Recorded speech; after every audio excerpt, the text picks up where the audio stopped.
about that time, the Women's Army Corps was started in 1942.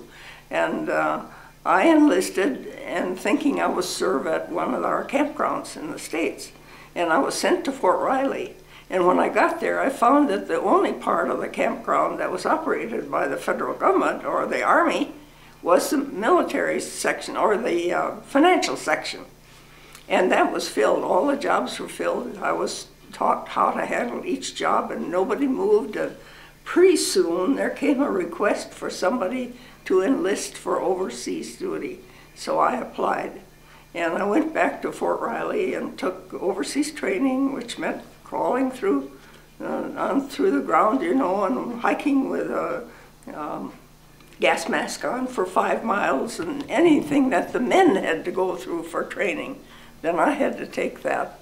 And I was then sent to the foreign country, thinking I was going to go to New York, which I was kind of hoping. I'd never been to Europe, and I thought I'd like to see Europe. But instead, we kept going on the train and going and going and going, and we ended up in San Francisco. There were 1,400 of us that boarded the SS Lurline, which was a treasure ship that went between the United States and Hawaii. And 9 of us were assigned a cabin for 2. So they had a framework up that held 3 strips of canvas, and then 3, and then 3. So it was 9 that way.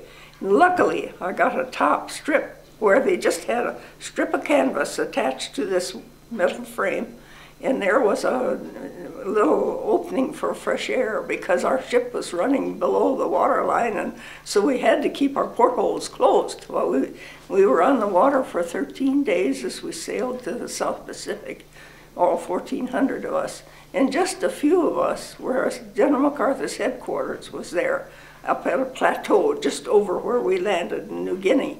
And there was also a great big depot there where they supplied the Army with uniforms and equipment and things like that. And that's where most of the girls were assigned. And there were just a few of us that went into his headquarters. And it was about, 4 or 5 weeks before he landed on the island of Leyte and approaching the recovery of the Philippine Islands. Leyte was an island south of the Luzon. There we were interviewed by a sergeant, and he, just to show how welcome the WACs were back then, he said, "Now you just better do a good job because we didn't want you." That's what he said to us when we arrived at headquarters. So when General MacArthur sent a forward echelon into Leyte, I was included on that forward echelon. And when we got into Leyte, we had such a short perimeter that we could hear the guns going off on the front lines, which was a short way from us. And it was while we were there that Tokyo Rose made the announcement. She knew where the women were housed, and they were going to bomb them the next day. And our air raid shelter was a trench in the front yard that we had to crawl into. It wasn't a building. And over it was a metal covering and then sod, so it looked like the yard, the regular yard. And so that's where we would go when there was an air raid alert. But anyway, when they dropped the bombs, it was about 1.5 blocks from where we were, so we weren't hit. But it really wiped out the area, houses and people, Filipino people. And then I was stationed there till the troops started moving up to Lingayen Gulf first and then on into Manila. And I ended up with them up in Manila when the war was declared over, when we declared victory.